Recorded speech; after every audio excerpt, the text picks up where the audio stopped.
और अब आपको सुप्रीम कोर्ट से आई खबर से खबरदार करते हैं, जहां देश के अलग अलग राज्यों में होने वाले बुलडोजर एक्शन पर रोक लगाने की मांग करती याचिका पर सुप्रीम कोर्ट में आज सुनवाई शुरू हुई है।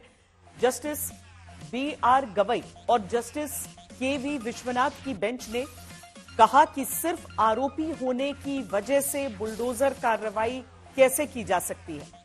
सुप्रीम कोर्ट ने कहा कि सिर्फ किसी अपराध का आरोपी होने के आधार पर किसी के खिलाफ ऐसी कार्रवाई नहीं हो सकती।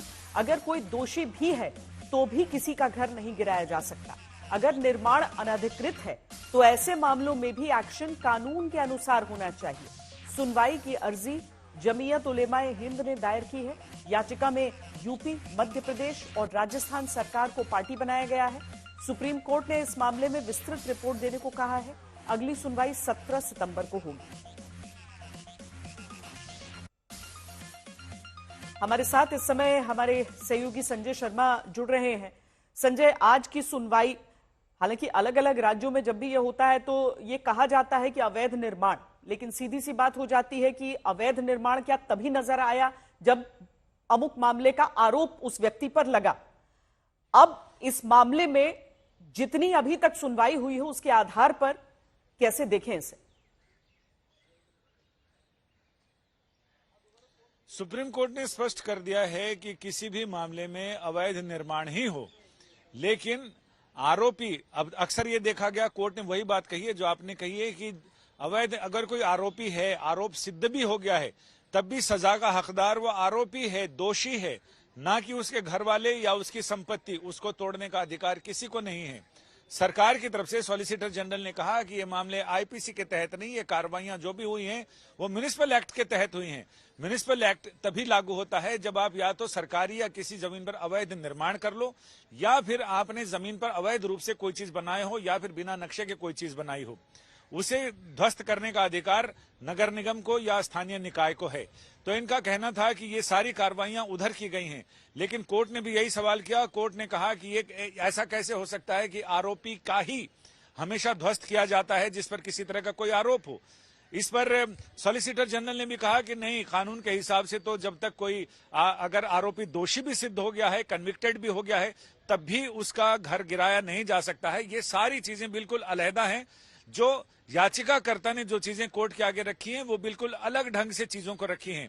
उसमें कहीं कोई सच्चाई नहीं है। जो भी कार्रवाई हुई है वो अलग कानून के तहत हुई है। इसका आईपीसी से या भारतीय न्याय संहिता से कोई लेना देना नहीं है।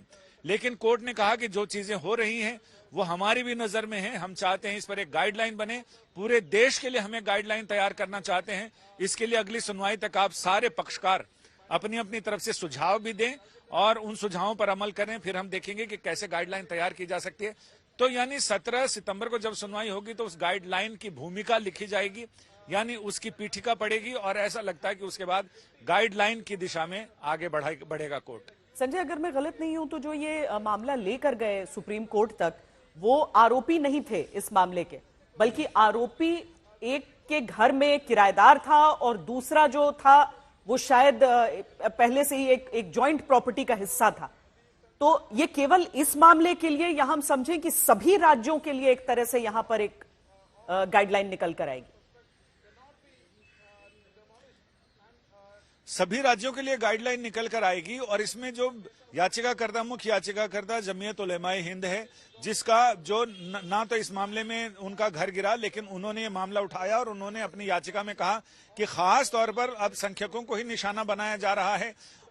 अगर वो अपराध करते हैं, अपराध का आरोप भी होता है, तो उनके घरों पर बुलडोजर चलाए जा रहे हैं। एक आइए मध्य प्रदेश के एक कांग्रेस नेता की भी है जिनके खिलाफ एक आरोप था और उस आरोप के बाद उनका घर क्या कहें, एक बहुत बड़ा महलनुमा इमारत थी, वो ढहा दी गई। और इस तरह से राजस्थान का मामला है जिसमें एक बच्चा जो स्कूल में चाकू चलाता है और वो अपने साथी छात्र को घायल कर देता है, उसके घर पर बुलडोजर चल गया।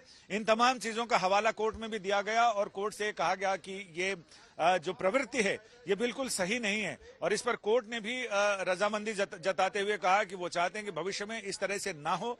कानून को कोई भी, चाहे वो सरकारी एजेंसी क्यों नहीं हो, वो अपने हाथ में ना ले सके। सारी चीजें कानून के हिसाब से चलें, तो इसके लिए गाइडलाइन तैयार करनी जरूरी है ताकि इस तरह की प्रवृत्ति पर रोक लगाई जा सके। शुक्रिया संजय शर्मा ये जानकारी दे रहे थे। सुनवाई अभी चल रही है, 17 सितंबर को फिर अगली सुनवाई इसमें होगी।